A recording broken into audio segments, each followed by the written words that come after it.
Hey everyone, I want to do a little tutorial on the BMW Motorrad app since a lot of us are frustrated with it. I've seen a lot of posts recently on the group page about why didn't they use Android Apple or Android or Apple CarPlay or Android Auto, which is a very good app. Both of them are very good apps. They work great. I've used them both. But I'm pretty sure there's a special reason that BMW didn't go with those apps and develop their own. So let me get to the Motorrad app. Let's get it turned on.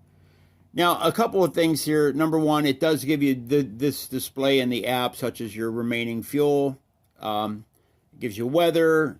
It does record your rides. It tells you when your next service is due and so on. The big deal here, I think, is the ride recording portion of it.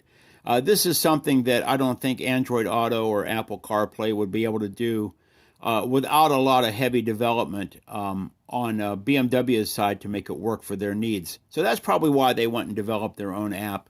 Now, if you haven't ever really paid attention to the Rides app, I'm going to go into it for just a second. This ride I did at the Tail of the Dragon last fall. And what's nice is you can actually, let me go back here a little bit, you can actually record any of your rides. You can name them, you can save them on your phone to where you want to go back later and check some of the statistics of it or replay the ride. So kind of like replaying it in your head, but you're actually replaying it on the phone. So some of the information that you're not going to get from Android Auto or the Apple CarPlay would be things like your, let me pull it up here, your max speed. Well, you might actually max speed, but max RPM, lean angles, acceleration, deceleration. This is information you're only going to get from the bike, and you have to have an app that can go in there and read it. So this does connect more than just to the TFT to show your songs and your mapping. It actually goes deeper than that and records a lot of the bike's riding information in real time. And then if you want to play back your ride, you can press the play button here and you can select, as an example, your speed, your RPM. This one right here I really like. Not only does it show speed and RPM, or speed, it shows your lean angle on the different turns.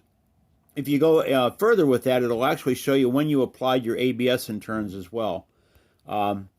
So to give you an idea of your ride, like there I go right there. At that point, the ABS came on this particular turn. I was on, so I must have, I don't know, hit the pretty hot or whatever, but the ABS turned on for me there. So it gives you a chance to go through and see your ride information. Like here's where I hit my maximum lean angle to the right and my maximum lean angle to the left, as well as at some point the ABS, I hit the ABS breaking through a turn. So there you have it. I know it's not maybe an excuse as to why they didn't do something different, but it certainly explains why they did what they did. So with that being said, now the app is fully developed, I think. It's April 14th, 2022. I just had my bike in for service for the first time after purchasing it last August. It had the original, I guess, factory code in it, and I had a lot of problems connecting up my phone. Now I've got the latest update, the 0.40, might be 0.400, but whatever it is, it's the latest one that we all have or has been released. And it works very well. I've got a Moto G7 Plus and a Senna 50S, and it connected right up instantly. Haven't had any issues at all. Every time I turn off the bike, turn off the phone, turn it back on, it all just syncs up without me having to go through some kind of special formatting process to make it all connect. So I just wanted to let you guys see this app and explain it to you. So if you haven't paid attention to it or taken a deep dive into it, I suggest you do that. Take care, everybody.